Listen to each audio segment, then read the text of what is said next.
before we go, we should go. What? That made no sense. Hold on, hold on. Where is my channel? Live. Death Mesa, Mischief Brewing, live. Looking inside and I see myself. That's great. Close that. More.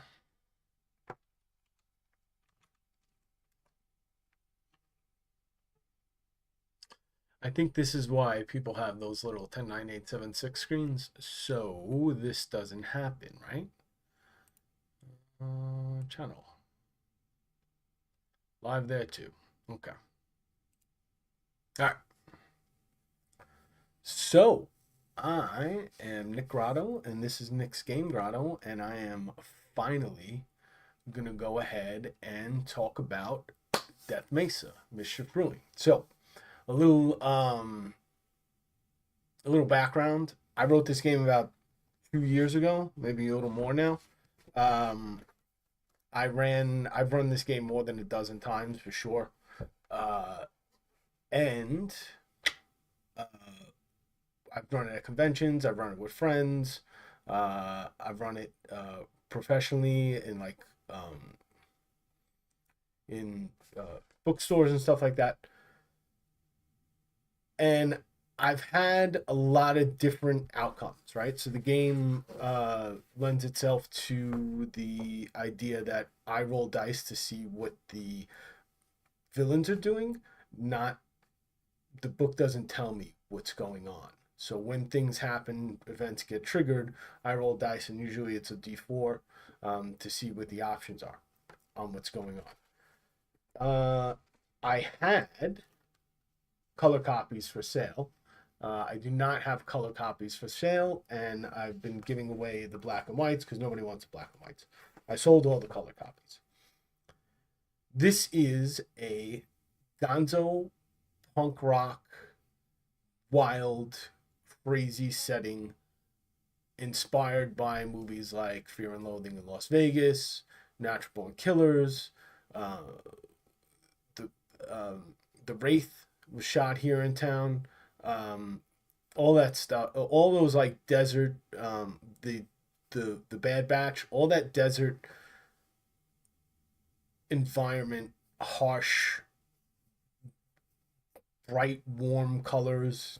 That whole like almost like a blood sepia tone just exists. Wild West environment, right? So in the Sonoran style desert. So what I'll do is I'll go over the lore. I'll use the book. Actually, I don't need to use the book. Yeah, no, I am going to use the book. I'll use the book and then I will try and show you the images as I go. So it starts a little different in the book. And in the book, I suggest that players imagine that you're being told this story by one of the villains. So I'll do that. Don't mind me. I've been sent to deliver some much needed exposition. You'll learn a little more about me in a bit. First, let's fill you in on this place. And that's this guy. He's like a tiefling in a zoot suit. A zoot suit tiefling.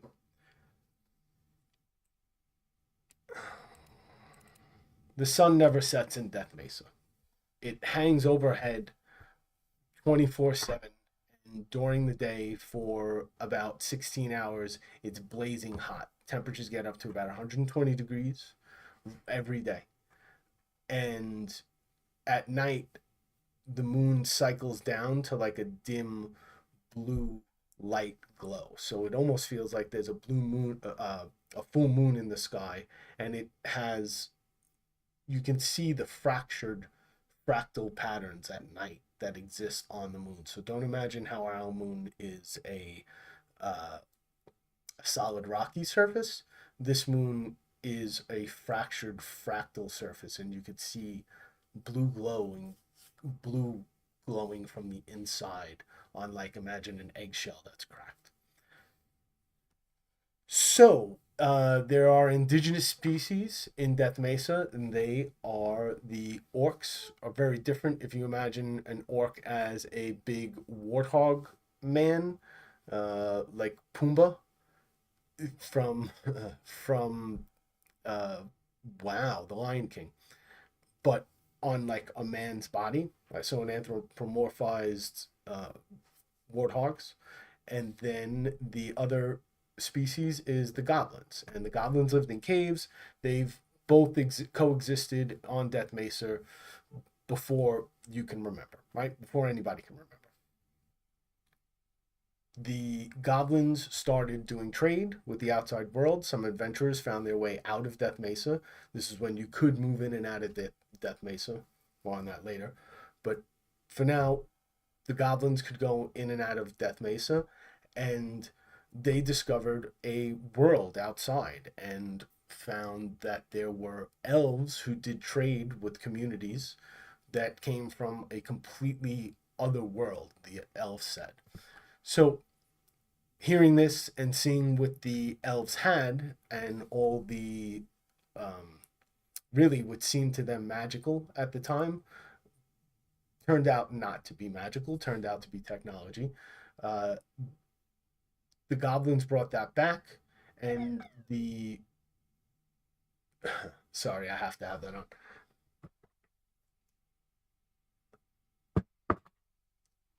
The goblins brought elven technology back. The orcs saw it, and they agreed that the elves could come and they would do business with the outside world. So they started a settlement smack dab in the center of. Oh, buddy.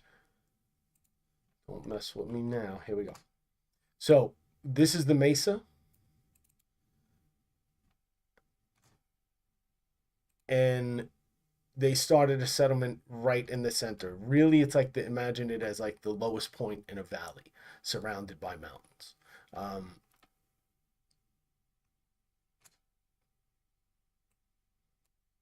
they started building, they started doing trade, and ultimately they I gotta get better at obsidian. If I'm gonna tell stories like this, I need to be able. So when I play live, I can move stuff around. I'm not that great with obsidian, so I'm still trying to learn how to use it as a storytelling tool, which it's not. So started building, created a train station, and started putting railroad tracks on. The elves put a portal to the outside world that the train and anything else could go through, right? To go to the part of this their own world where the elves had as like a trade hub on this planet. All was well and good. There were a lot of elves and orcs who were falling in love with each other.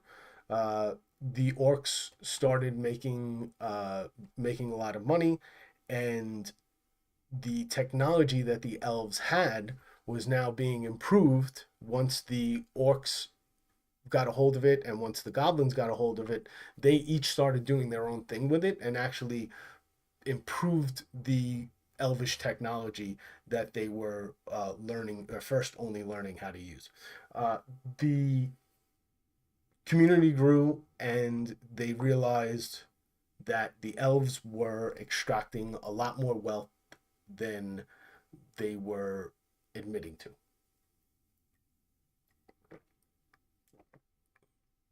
New York started asking questions. Goblins kind of went along. The orcs started asking questions, and the elves didn't like that. They set up a system where the orcs could not make decisions, and the offspring of elves and orcs who fell in love were at this point considered not part of either culture and really not welcome into either culture. So you have this horrible system where you have one group who's kind of trying to get along with everybody unsuccessfully, the goblins trying to get along with everybody unsuccessfully, another group who is just outcast from all the other groups, and a group who is definitely being taken advantage of by an alien culture. So what happens when that occurs is war and revolution. That's not the right one. That's not the right one. Hold on. Here we go. That's the right one. So the elves try to suppress the orcs after the orcs carry out a few vandalism and terrorism attacks on infrastructure. When that happens, the elves retaliate and the orcs retaliate back, and you have a civil war happening where goblins are fighting on either side, and the half elves, as they're generally referred to, are left out of the situation. So this was drawn. All this art is by my wife. We're gonna make the orcs more extreme in this situation. These orcs kind of look like half orcs right now. We're gonna go real wild with the orcs. Once I get it down, you will be surprised. So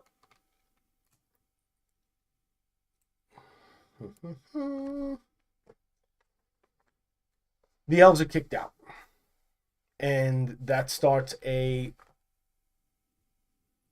period where the outside was known as the age of Asmodeus, and literally like a evil deity named Asmodeus had basically controlled the entire society. It's not meant to be like a Christian thing. It's just a cool name, and I like the character. Asmodeus is a bad motherfucker, right? So so what we have is a whole society that basically is worshiping an evil god. That doesn't mean that the society was necessarily evil, but the god they worshipped was evil, were evil. And what was happening is that people making pacts, people being halflings, humans, uh, humans, elves, uh, bugbears. I have a list of the species that exist here.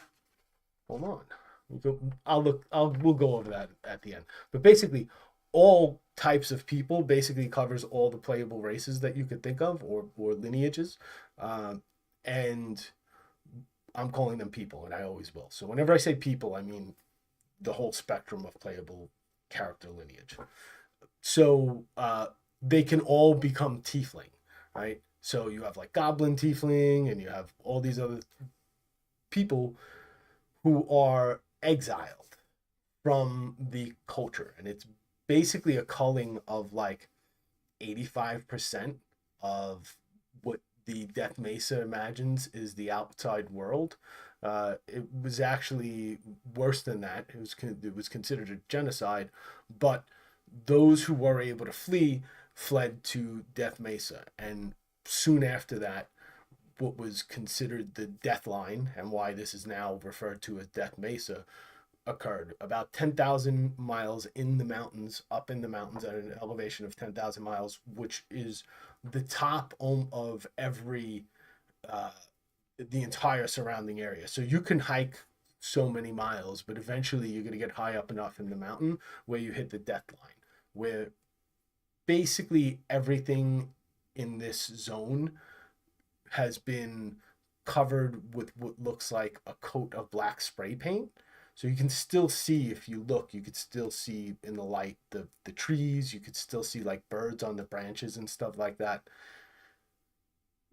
But anything that hits that area of elevation, whether you go through the middle, whether you walk up on it online, or whether you try to burrow underground and come up on the other side, nothing works, and you are consumed by this dark power. You basically disintegrate and then go get added to the mess, the menagerie of death.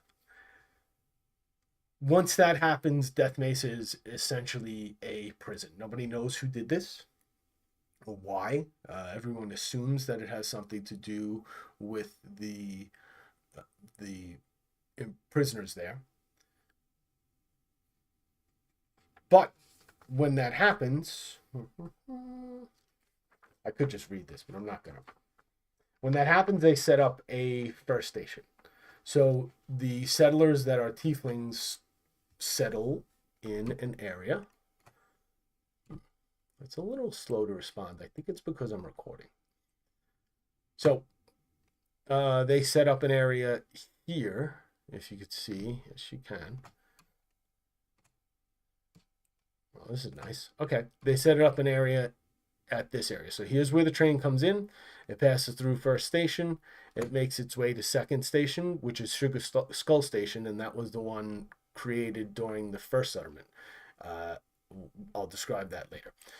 And then it goes around and goes into where the orcs isolated themselves. After the Civil War, the orcs retreated into cliffside cities that are basically every hex is 10 miles. So you can imagine how immense this area is.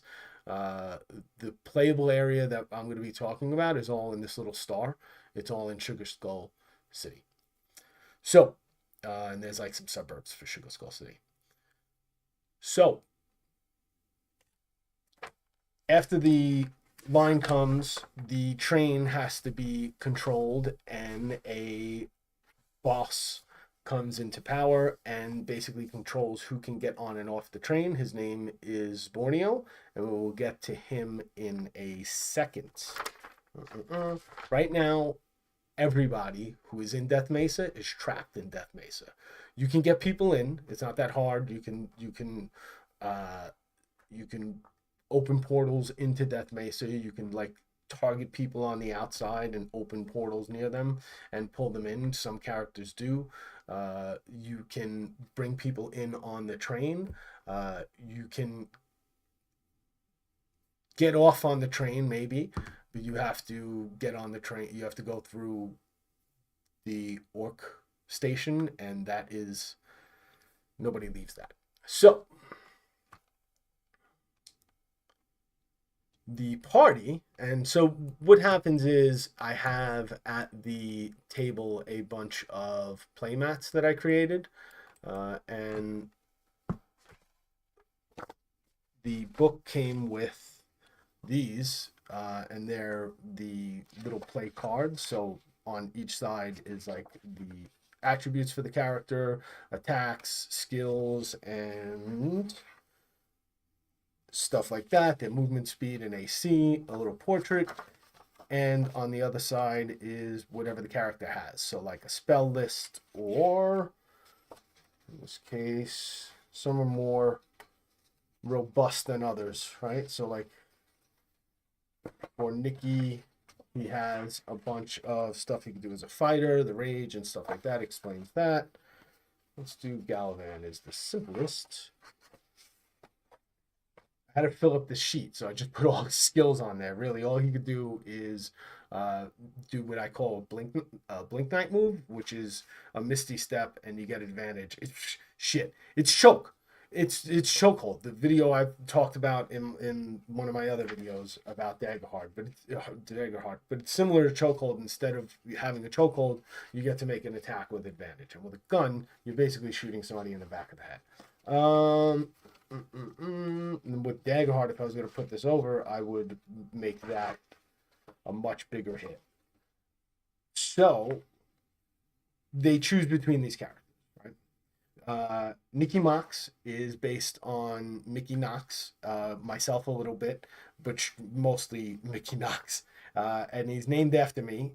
And he's a really cool character. He is a driver, rockabilly half-orc, who is basically a barbarian. He has rage abilities. He shoots a gun. Everybody shoots a gun. So there's guns, and we have to figure that how that plays out, right? When we play this game, and I'll go over that too.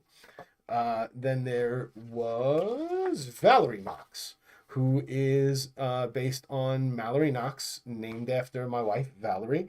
We put ourselves in the story, right? It's first thing I did, get that out of the way. She is a monk, but she is a gun monk. So I allow players to use her gun, which is an automatic, as a monk weapon. So just so that you know, their guns is like a 357 Magnum, big monster modern heavy weapon. She is firing like Glocks, XDs, whatever, what have you, a modern pistol. And she's taking, she has two guns? Two pistols, sort of. No, she has one pistol, but she also has the sawed off, right? So she got her sawed off shotgun. Either one of them can use this shotgun. It just depends on who grabs it out of the truck and if they grab it, but I have it on her character sheet. Then we have Crank Tight Ratchet. So Crank and Nikki are the forming characters of the group. So they are the originals, and they brought Galavan in next. So I only threw Valerie in there because she's one of my favorite characters, and because she's so close to Nikki. Nikki's one of the founding members, and Crank is also one of the founding members because she is the car mechanic. They are a race team, and they were a race team before anybody else joined the group. She is based on Artificer, but when I move away from 5e, I'm gonna make mechanics and chemists separate, right? So mechanics will be very different than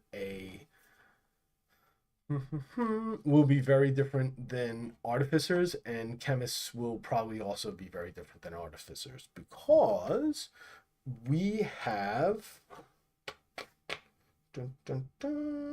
let's see, we have a new skills we use. This is an adult game, in case I haven't said that, but Galavan, once we find them and get to them, Preacher, 1, 2, 3, 4, 5, oh buddy, there it is. So that's what Crank is. She is a gnome artificer, but coded as a car mechanic. We had Valerie Mox up there, the lovely, beautiful Valerie Mox. And then we have Galavan. Galavan's inspired by the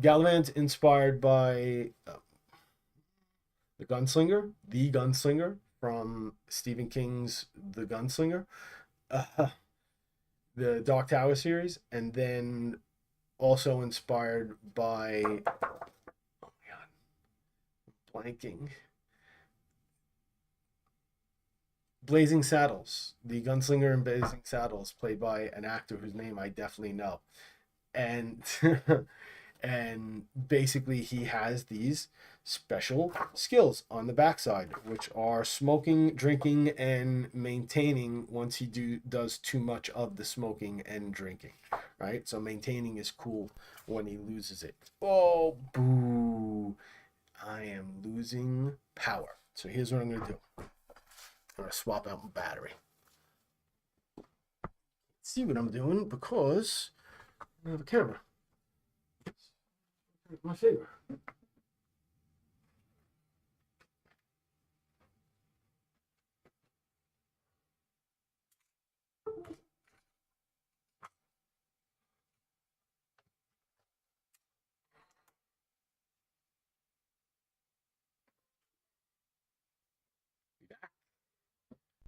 Are we back? We're back. Okay, cool. So that was Galavan. We're gonna make this quick because I don't know how long this is gonna stay on. So, no, we're not. What am I saying? It's gonna take forever. Galavan is a gunslinger. He does not have a lot of spells. He does shoot two guns, so he does have two weapon fighting. He is a gunner. He does have second wind, which was used in the most hilarious and interesting way this weekend at Comic-Con. I was so happy when it happened. Oh no, not second wind, action surge. The second wind. Oh, they regained hit points. Oh, they could have regained hit points. Ooh, so I lied to Loki. Sorry, Loki. And then they have Glitch Knight, not Blink Knight, Glitch Knight. So they teleport up to 30 feet and have advantage on the next attack and an additional 1d6 force damage. That is Galavan. Next to join the group was Preacher Man, Galavan and Preacher Man. Preacher Man and people love this sometimes. And no, you know what? Everybody loves it. Preacher Man is a human, kind of a rarity in Death Mesa. He is a human who was born in the United States in the early 90s. He was a youth pastor. He was frustrated because he felt that there wasn't really a purpose for him. So he prayed to bring the word of God to some place that had no chance of salvation. And he woke up the next day in Death Mesa. How he got there, what brought him there, is an unknown thing to me. That is for you guys to decide what you want to believe. And I think that's fun and funny. So that's why he exists here. He is a cleric, so he does the healing, and he is a what type of cleric? I really don't remember what I picked, but basically his channel divinity has been recoded so that he does damage to aberrations, and that's because aberrations are uncommon, but very dangerous. And when you get into worse areas, he would have been the thing that can help you out, and maybe still could be if we get this written as a campaign setting. But he has a lot of aid, prayer of healing, warding bond, beacon of hope, stuff like that, right? It's great. Also, smoked a lot. So then finally, I think that's finally, right? Yep. And then finally, we have Lilith. Lilith is a changeling. She was a pop star, very famous person. Before she came to Death Mesa, she was outed as and I keep saying she, they are not she, they are they, them. They were outed as a changeling and cast out because they saw changeling as a type of tiefling. It is not.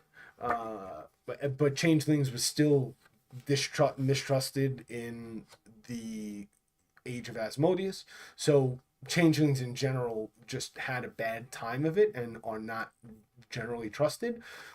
But she wound up with this group. They are well known. You could say infamous in Death Mesa. They are good looking and they are fun to hang out with. So when she got to Death Mesa and finally found them, she hooked up with this crew and joined what they call themselves, what she started calling them. They call themselves the Hot Ones. Everybody else calls them degenerates. So we only had 4 players, right? So I have 6 characters, but we only had 4 players. We had new people that I met. They were, I just say Karen. It's not Karen. I think it's Kate. Hold on, I'm gonna check because they joined my Discord, and I can look. Pretty sure it was Kate though.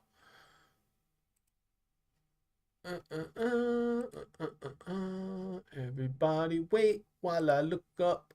Yep, it was Kate. So, what did I just minimize? The screen. Okay. So, Kate was playing Valerie and very well, very chaotic, hilarious actually. And then Loki was playing Galavan. Now, we will tell you about these characters. We did not have anybody playing Nikki. We did have my friends showed up to say hi, and I asked them to join the session to fill out the table. So we had my friend Kay playing Lilith and Sam playing Crank Tight Ratchet. Right. So we did not have Nikki. Nikki is the default driver when you play this setting. If you pick Nikki, you automatically are the driver. So you make choices on what to do when they're driving, which is very important because you start the game driving.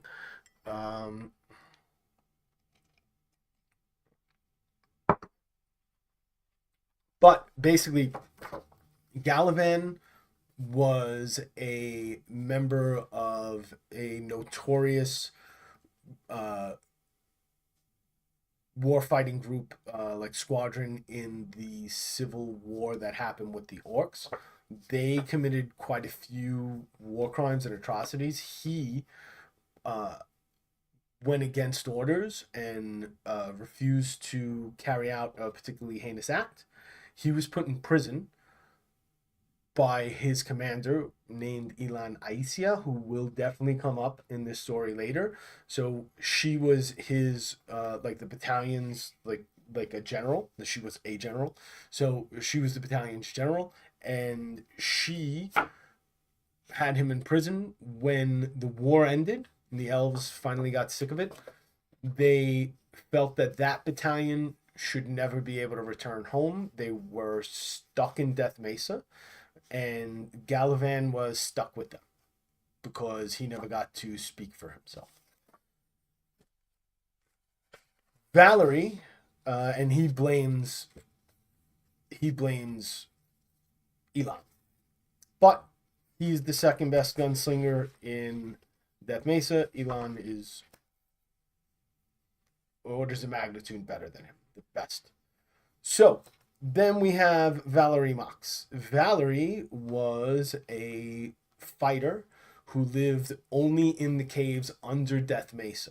And she was a part of a religious type of body strengthening cult and war cult. So she was literally being trained to be one of these mercenary warriors that were used during the Civil War and were used and still used outside the Death Mesa. So what happens is she sneaks out because she's a stealthy little thing. She sneaks out, starts learning about the world outside, which wasn't supposed to do. She just has a rebellious spirit. She's at the races. She sees Nikki. She falls in love. She decides that she's gonna be with Nikki.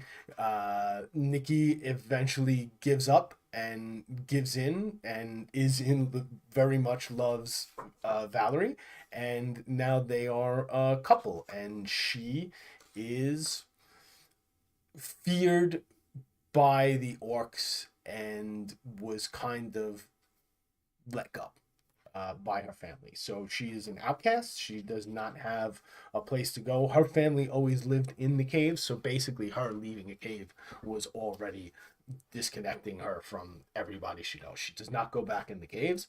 And she has a horrible secret. Lilith, I gave you her backstory, and Crank Tight Ratchet, I gave you her backstory. She is the mechanic, right? So we have our 4 players being played by Loki, Kate, Sam, and Kay, right? They are. Oh, and Lilith is a bard. So I didn't say that. I said she was a pop star. So she is a bard. She does have a lot of illusion stuff and mental stuff. So keep that in mind. They are level 8 characters, so they're pretty tough, right? And for the most part, they are single class. Everybody except for Valerie is single class, so they are tough. Elf fighter, gnome artificer, changeling bard. Yeah, so they all single class, level 8, except for Valerie. The crew is hanging out in a bar when they overhear that there is a large shipment of gold coming into First Station tomorrow morning. They try to see who's talking about it, but the place is completely crowded. They have no idea what's going on. Give me a second and I will show the image that is for this scene. So they're in this crowded bar and there is chaos, and they overhear this huge shipment of gold is coming into Death Mesa. They waste no time. They head straight home. They get a good night's sleep. Early in the morning, before the crack of dawn, they drive out to First Station and they wait for an ambush. Here's where I have the Oh wait, it's not where I have the party do this. So the train comes into the station. The party sees them unloading these unusual crates, them being the settlers who run and manage First Station and take things off the train and onto the train, uh, on some agreement that they made with the powers that be.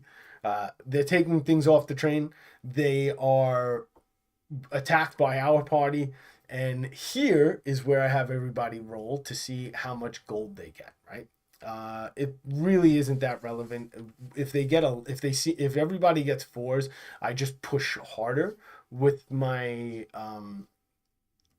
with what's going on. In this case, everybody only got like one or two themselves, so I really didn't push on them. There wasn't like a lot of gold stolen, so I didn't push that hard from the villain.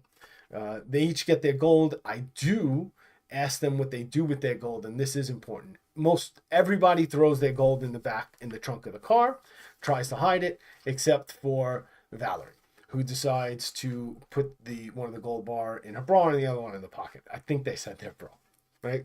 Everybody was role playing excellently, right? So we really hadn't gotten into the role playing aspects yet, but Kate was already like, "Oh no, I'm gonna keep the gold on me," right? So, and somebody almost always does. It's hilarious. So somebody almost always is like, "No, I'm not leaving the gold outside. I'm keeping it on me," right? So, and I always describe them. I say they're bars, but I mean they're like little nuggets. They're like little whatever they're called. I don't buy a lot of gold, so whatever ounce of gold is, that's what they were. That's what they had, right? So, or two, whatever it is. So they grab the gold, they get in the car, and they speed away. When they speed away, they see, and I roll to do 1d4. Oh, it was 1d6. Oh my God. Homesteaders. That's the name of them. I couldn't remember the name of the thing I made. So 1d6 homesteaders. I rolled 3. Right? So, or 2. I only rolled a 2. That's what it was. So it was only 3 people in the car total: the driver, somebody in the passenger, and some of the back. So it was not a lot of people shooting at the party. They drive off. Nikki goes first, and the first decision is, what do you want to do? Where do you want to go? Do you want to take the wash, which is the fastest, safest way? Do you want to take the side road, which is bumpier but has more chances to like try and mess up the El Camino that's coming after you with the homesteaders in it? Or do you want to go off into the desert where it is dangerous? It's hard to drive. It basically means that you got to do better on your driving checks, and if you get something bad happens out there and happens to you bad out there, you're going to be stuck out in the desert where there's monsters that want to eat you. Fine. Nobody ever picks this. I really try to sell that you can die out in the desert, right? Sam, who is driving, they decided, since nobody picked Nikki, we had Sam be the driver because Crank was the next logical choice. The only other really logical choice is Valerie, right? Because it's Nikki's car. Right? So Crank's driving. Sam decides to take everybody out into the desert. Go out into the desert. This is a skill challenge, but like a combat skill challenge. And if you watch DC-20, the dungeon coach, and read DC-20, he describes what is a combat challenge. I love that, and I had it in my book back then. Once I heard him, it was the first one was for combat, for skill check challenges. And once I heard about a skill check challenge, I was like, well, that could speed up combat a lot. So I'm going to do a video about that. But basically what it means is that you have to roll, the players roll for everything, right? Despite what they want to do says, they always roll. They always have to beat one number, and you succeed with, and I change it depending on how many characters there are. You succeed with three successes. Oh, you need four successes before you have three failures, right? So Sam goes in the desert. Sam decides, based on like options that I give, just ideas that I help out with. If somebody is not sure what they want to do when they're driving, I usually help out. And one of the things I suggest is slam on the brakes and try and have them hit you. Among other things, Sam slammed on the brakes, failed the roll. So now the El Camino is hooked up, and they are traveling through the desert, like stuck to each other. Right, so now they like have more difficulty to get out.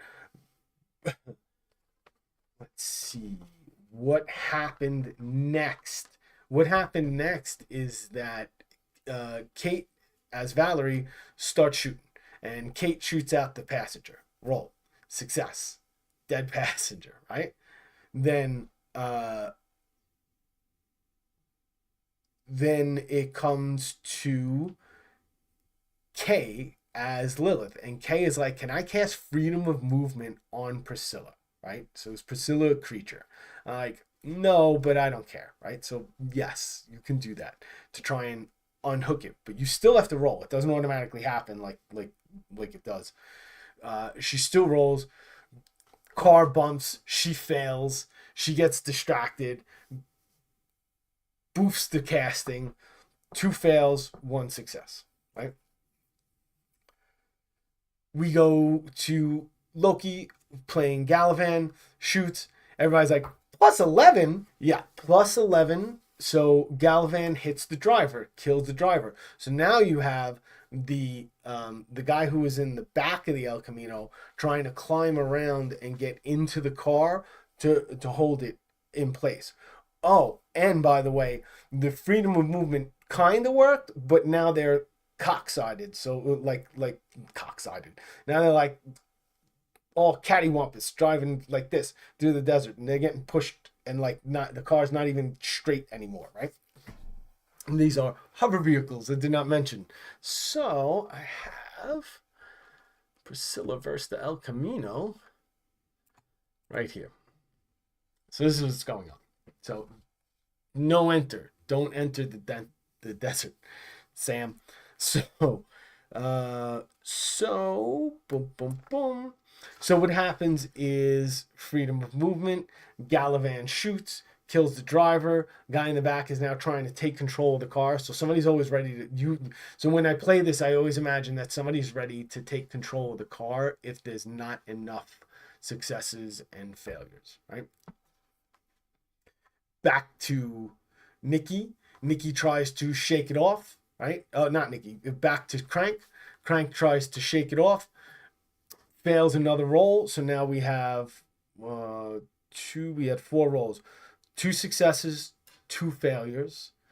Roll again. Another shot. Fails. And finally, what happened?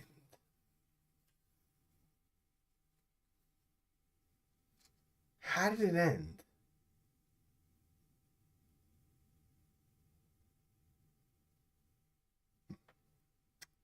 I think I can't remember. So if you guys watch this, let me know. But I can't remember exactly what the order was. But I know it may have ended on another chance where Crank was trying to disconnect it, or maybe it ended with Lilith casting freedom of movement and me saying you disconnect, but because you failed the roll, nobody's ready to handle that. And basically what I had happen is the El Camino releases, hit a berm, flips over. The guy who was trying to climb into the driver's seat gets thrown clear. The car explodes over here. Where the guy landed, they see what happened after. Oh, and Priscilla, the giant pink Cadillac that they're in, spins out of control and comes to a stop and is now not running, right? The El Camino explodes. The person who was in the back lands somewhere off in the desert, and they see that something. They don't see what, but they see that he's descended on by something, right? So now they're stuck out in the desert with no way to. You know what? I may have. I keep thinking I may have reduced the amount of successes to try and help them out, and still had 3 failures too fast, right? Oh no, there was already 2, and then there was a third. Maybe that was it. Maybe it was the third failure. So it was 1. Yeah, the 5th roll was the third failure. So there were 2 successes on the shooting, right? That's what it was. And then a failure from Crank again on the 5th turn is what caused the car to flip when she tried to unhook it. That's what it was. She successfully unhooked it, but failed to roll. So the car spun out, ripped a big piece off, and then the truck, the El Camino, which is not really a truck, is a car. The El Camino flipped over.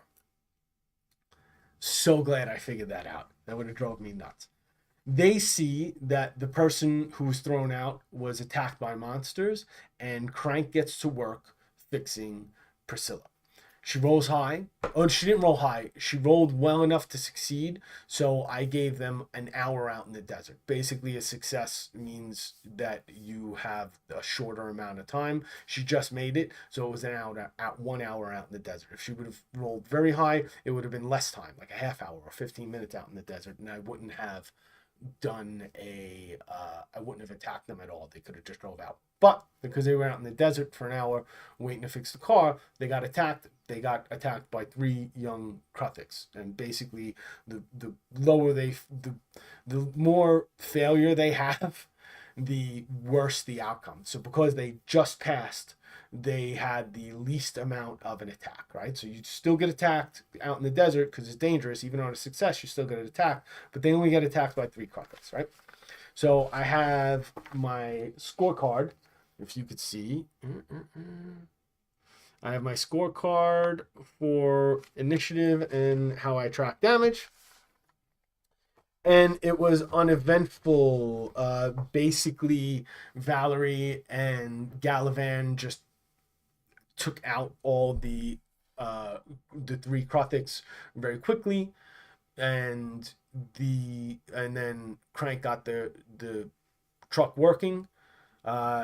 Crank took some damage. Nobody else took damage. Crank took some damage. One of the Kruthiks got through and attacked Crank while they were working on the car. But it was taken care of, I think, by who got the final kill?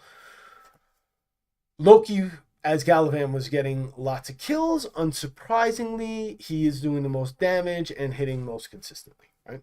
So whoever plays Galavan is just going to be really getting a lot of the kills. So I think Galavan got 2 kills, and Valerie got a kill with an assist from Lilith. And Crank fixed the car. So they hobble along back to Sugar Skull City. And here is where I asked them to decide who are they going to go to ask for help dealing with this gold. Because they don't have the resources to use it, the magical prowess to use it. And the idea is that gold is actually a magical resource in this setting, more so than it is money. So I asked where they would like to go. The first option is Zbornio, and he is the boss that I mentioned of Sugar Skull City. That is this big, nasty-looking guy. He's basically inspired by the Xanathar and Al Swearingen. So Zbornio moved in on the train when the Death Mesa line came, and just with a group of expat ogres and half giants took over Sugar Skull City, right? And said, I am now controlling all of trade in and out of Death Mesa and out of Sugar Skull City. The orcs are going to control any trade out of the orc city, and I'm allowing the tiefling population at the settlement to have a small amount of train space. If you try and stop me, which people did, this is like 100 years ago, uh, you'll be put down. And they basically use violence to put any type of resistance down. Because the tieflings knew that they didn't have any place to go, they went along with it pretty easily.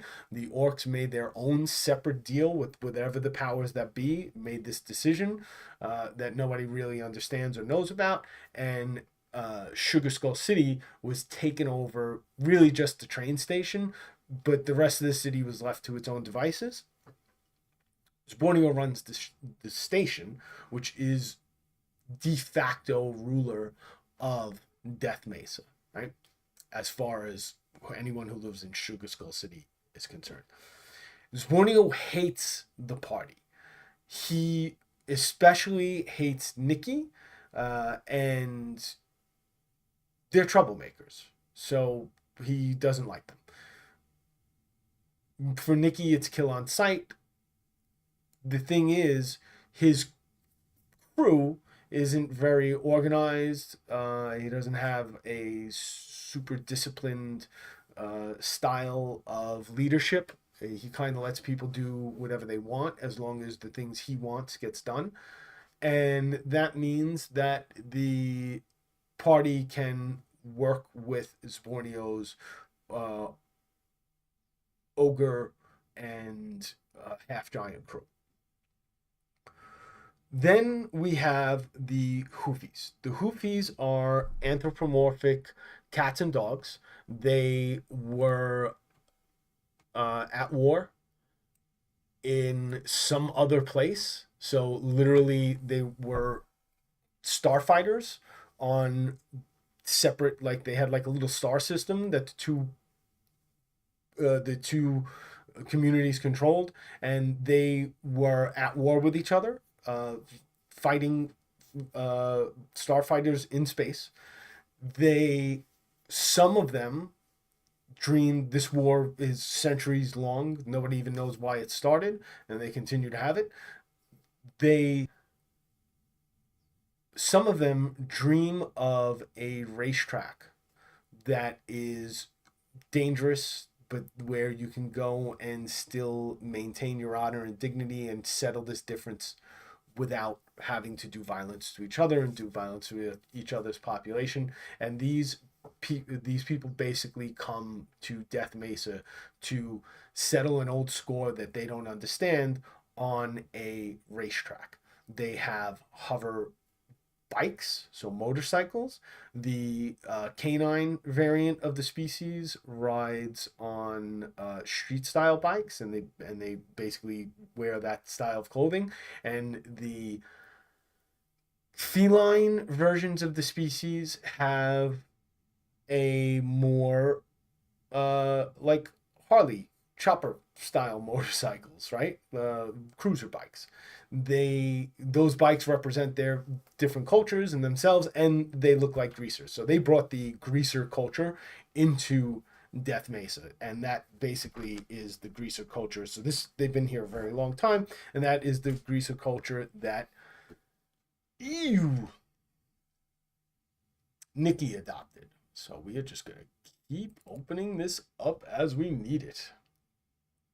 So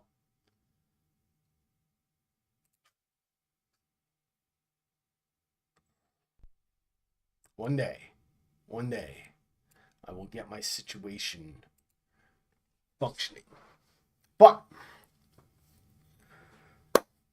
next is Elan Aisia. Elan Aisia was a general in the Elf War, and she is the person who commits all these horrible atrocities. She is the fastest gun in the city. She had a lot of resources. She set up a brothel that is also has assassins and does blackmail. Basically, all of the you can't say organized crime in this setting because there's no law. So you can't have crime if you don't have a law to break, right? So, but she basically runs the vice part, but not the drug vice, more of the secrets, rumors. She does a lot of assassination killing work using her dancers that she trains as assassins and are some members, former members of her group. She hates Galavan and has a list of threat levels and who she is going to go for. Basically, she has Galavan, Nikki, and Valerie uh, on a kill list if any conflict comes about, which never has, mind you. And she has a friendly relationship with the preacher, so she is not likely to even attack the preacher, and has a capture Crank for her motor pool and Lilith for the brothel, right? So that's her, like, how she sees this party. She does work with them. She has no problem with them. They go into the brothel. They patronize her establishment. It, she has a working relationship with all of them, if not a frenemy type adversarial role with Galavan, right? Galavan just has never made his move, and I leave that up to the player how they want to handle this character when the time comes, and that will come up. Finally, we have Gasp, Choke, Splort, like, and then you hear like something hit the ground, like that's his name. It's that horrible noise. And he is a tiefling. He is based on Hunter Thompson. He is a tiefling in a zoot suit, and he is a wild card. I make the party choose between one of these groups of people or something else. So I do say or something else. So if the party comes up with something, one time somebody was like, "Well, where do we keep Priscilla? Where do we sleep? We want to go home." So, and I did. I told them where that was, and I let them go home. This was not one of those occasions. In this occasion, everybody was like brothel, right? So it was like it was definitely a fun group. So they wanted to go to the brothel, and I let them go to the brothel. At which point, I roll a dice to see who they stole from. So I don't know so they have to choose where to go first and what to do. Then I roll to see who they stole from. So there's a chance that there's going to be a crossover there, that they're going to go to the people they stole from, but there's really no way because I don't know yet. There's no way for me to tip it accidentally, right? And I wrote that specifically for that reason. So then I roll, and I'm like, okay, I guess be like, you're gonna move.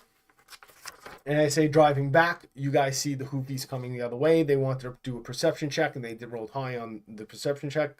They being, I think, Loki, as Galavan did the perception check. They passed the perception check, and they see that the Hoofies are coming the other way, right? So they stole from the Hoofies. They want to go to the brothel. I have them go to the brothel, and there is a normal setup, so it's normal day at the brothel. And we'll get there.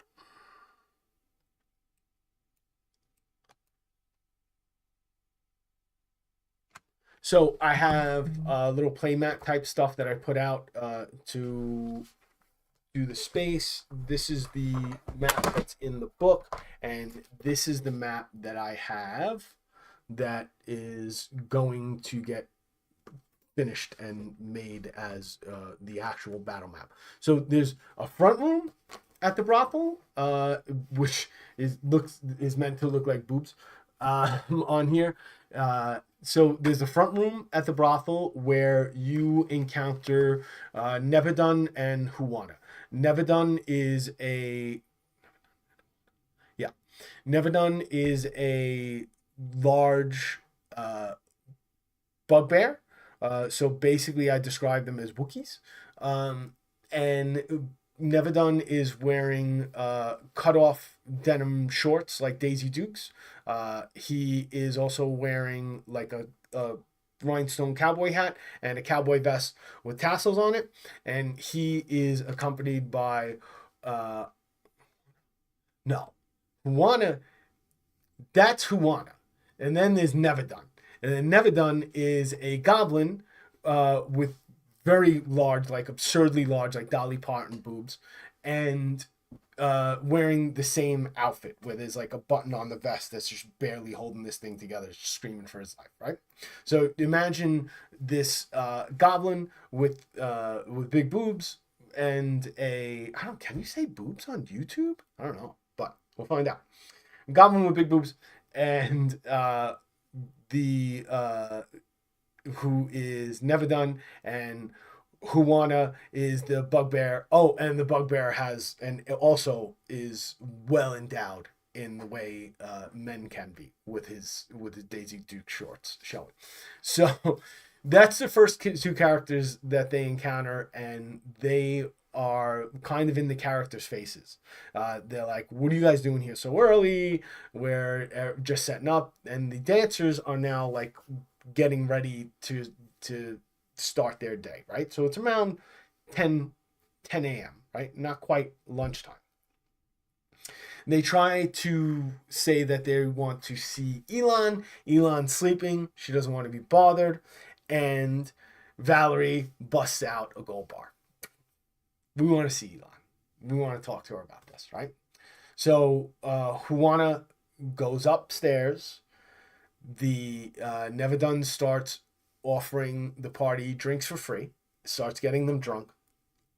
Valerie just drinks, rolls low for drinking, so gets drunk, has -1 on her, starts getting drunk.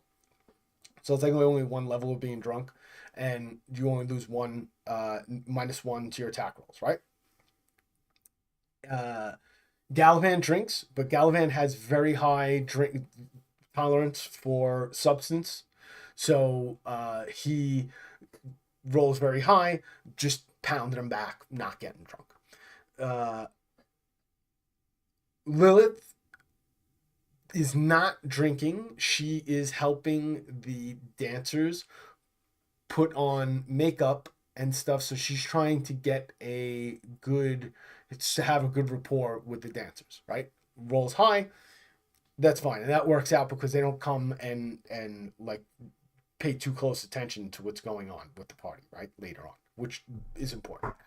Then finally we have Crank, who is using one of the items that I give them, which is everyday carry bracers. So basically, you can make items, tools, and stuff that an artificer might want to use come into your hand as a bonus action with these. But also, it's where you make all your attacks from. It has extra dimensional spaces in it. So she is now using the EDC bracers to suck the alcohol out and hide that she's drinking. She's not drinking, so she does not get drunk.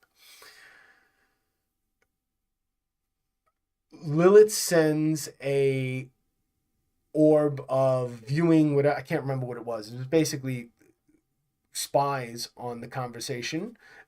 She finds out that Juana describes the gold as a gift that was brought for her, and Elon makes them wait 45 minutes. So now they're downstairs. They're getting drunk. One of them's getting drunk.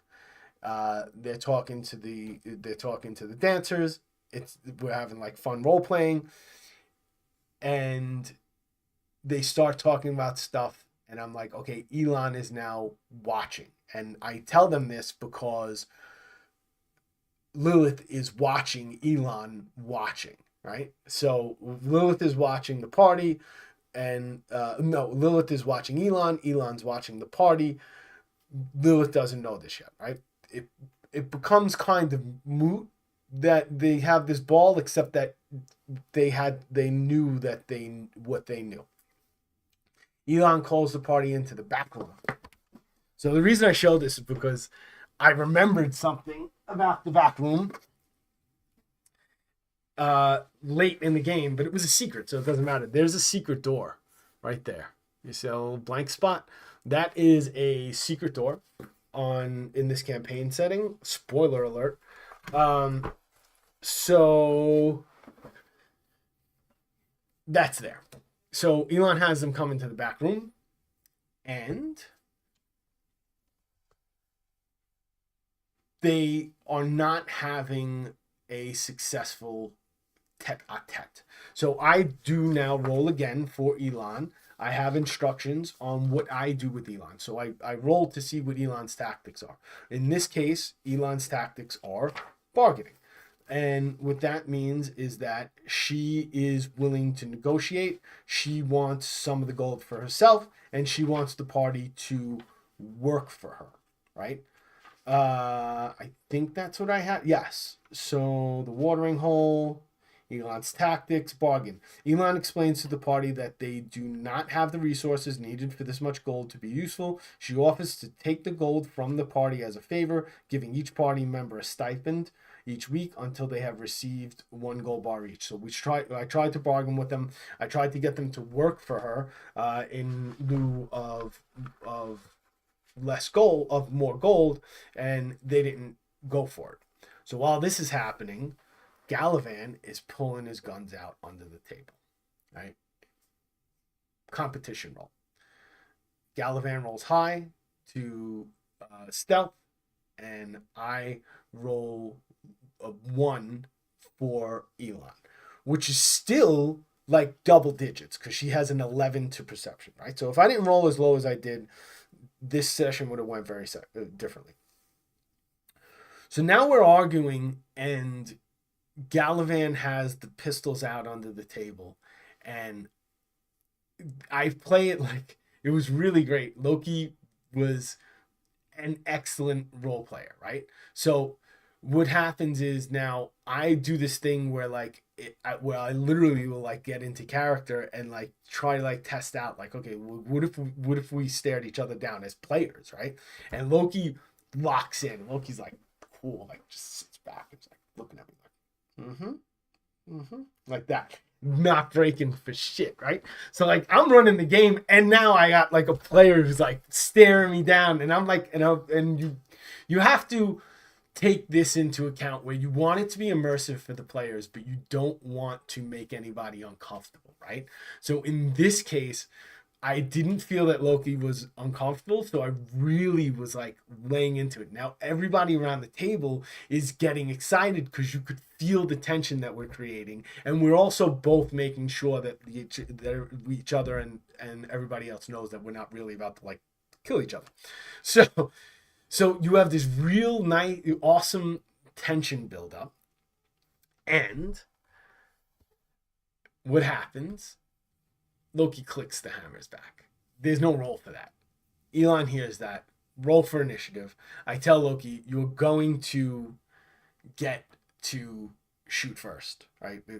I'm not going to have any type of advantage, but I let them know. Oh, so they're learning. They've never played D&D before. They're learning how to play D&D. So I let them know how that works. But he's going to get the sneak attack, right? He fires, hits 1, misses 1. Elon jumps back, and I have something called Fan the Hammer, which would kill almost any other player.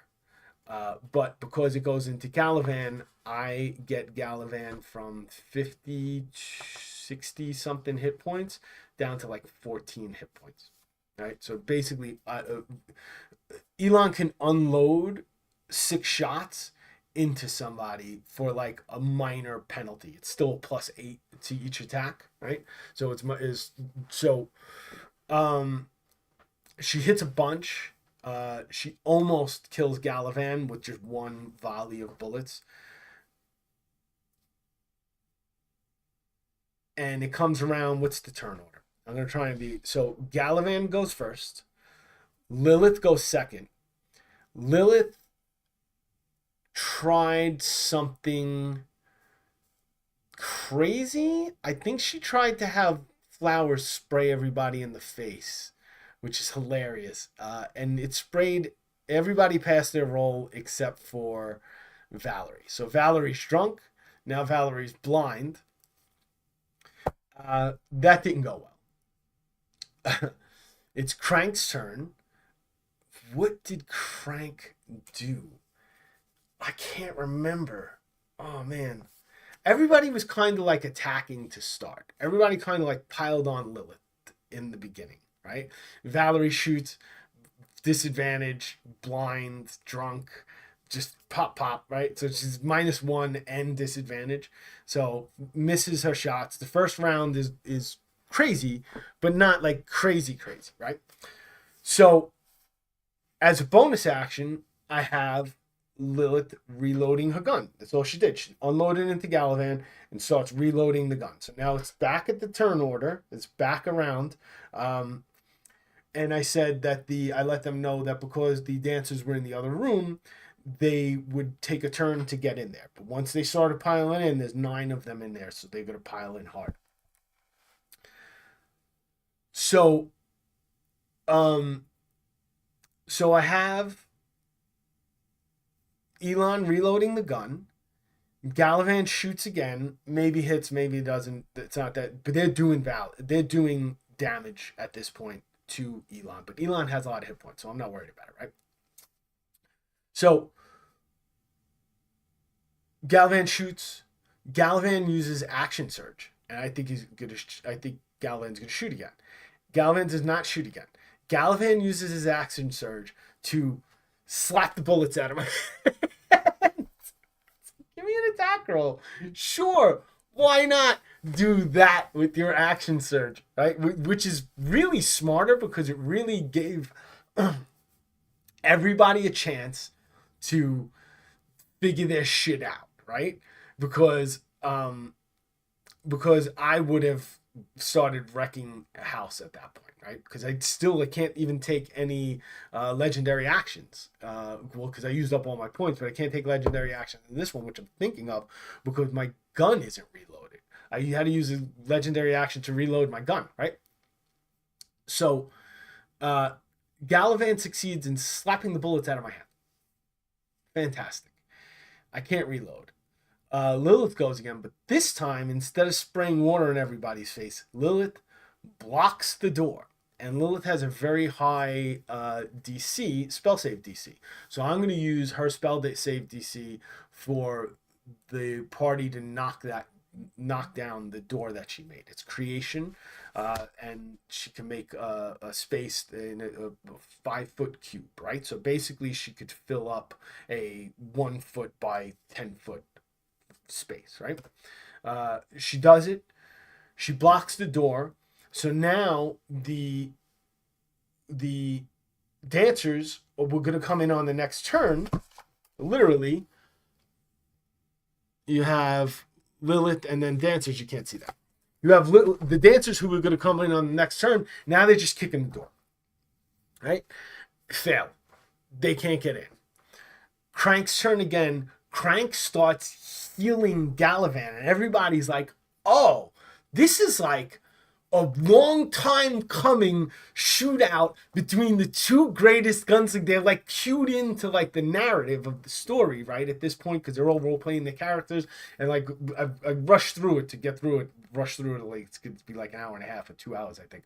I rushed through it, but they're like really getting into it, and everybody, like, it clicks for everybody that these two have a beef, right? So now Crank is just healing Galavan, and Valerie is drunk and still taking shots and hitting, right? So now you have like this long, if you could see it, you have that long list of numbers that's below that goes straight down the line here. So it's like, all that is damage that Elon is taking. And Elon's shooting into fucking Galavan.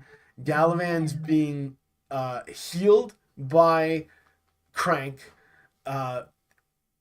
Valerie is shooting into Elon, and Lilith is holding the door closed, right? So damage. And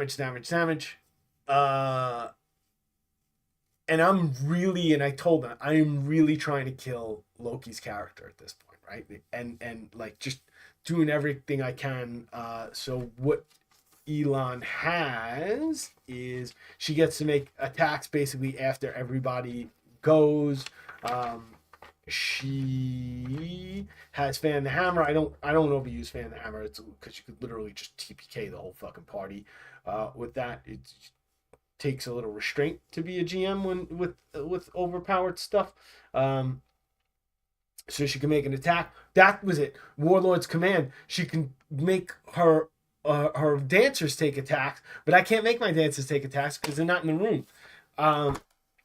This goes on for about 3 rounds. It was about a half hour past where we were supposed to be finished already, and people were coming in to use the table for the next one. So we had to kind of finish up. So I don't want to get up without having something like happen. So I keep going until I knock Galavan down.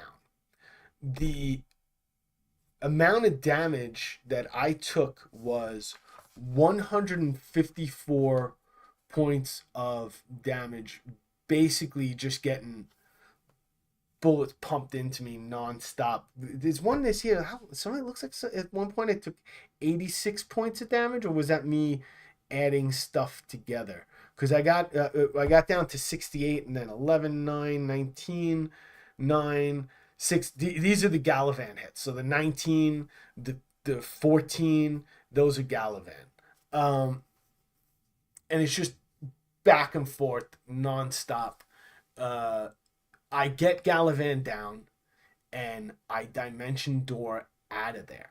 The whole time I had it so that the Hoofies had shown up. So basically they stole from the Hoofies. The Hoofies show up at the brothel and are now waiting outside.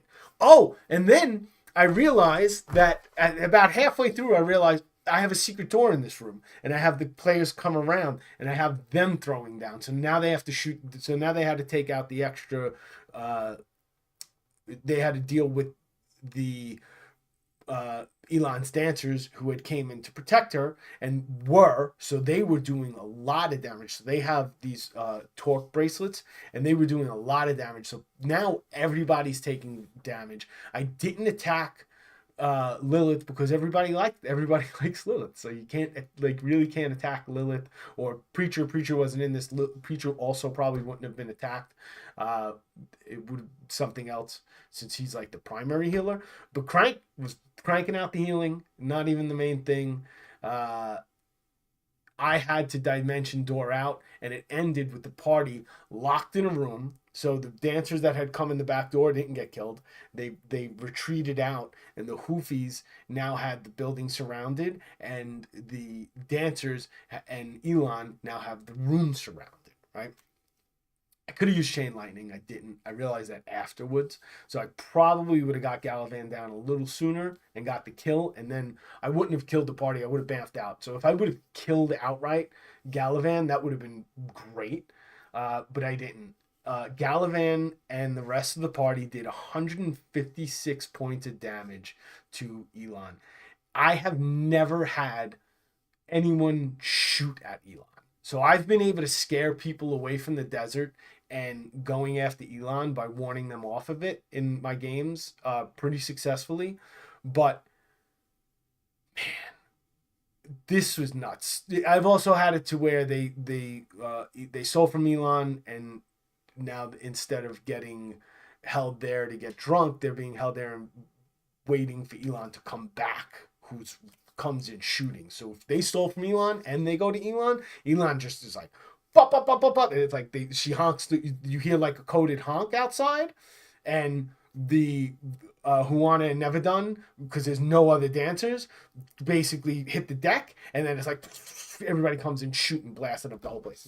It's a lot of fun when that happens. But that's not what happened this time. This time it was a 100-year-long beef playing out in the champagne room of a strip club between two gunslingers. It was awesome. It was one of the most. It was probably one of the top 3 times I got to play Death Mesa. If you want, I'm turning it into a campaign setting. I'm going to put that up on Start Playing Games, startplaying.games. I run games on Start Playing Games. I am going to have this campaign setting, and I'm going to have my Pastaniti Brandborough Village campaign setting up playing Daggerheart. So I'm going to try and play a lot more Daggerheart. I like that system a lot, and I'm going to try and get off of 5e and write the Death Mesa campaign setting for another role-playing game. DC-20 looks great. If 5e continues being like the de facto thing that people do, I'll include that. But I'm going to play it probably in a different game setting. Game system.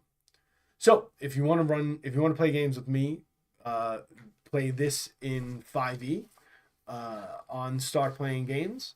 If you want to play a more family-friendly, whimsical, fun thing, we can play Pastaniti. I'm gonna do a video on Pastaniti, and I am going to be doing more stuff more often. I'm gonna talk about a bunch of the homebrew that I've made. I have a lot of homebrew. I will talk about one of the things that I want to talk about. I can't remember right now. Yeah, so I'm gonna have a roadmap. I'm gonna have regular videos with my content, and stay tuned for more later.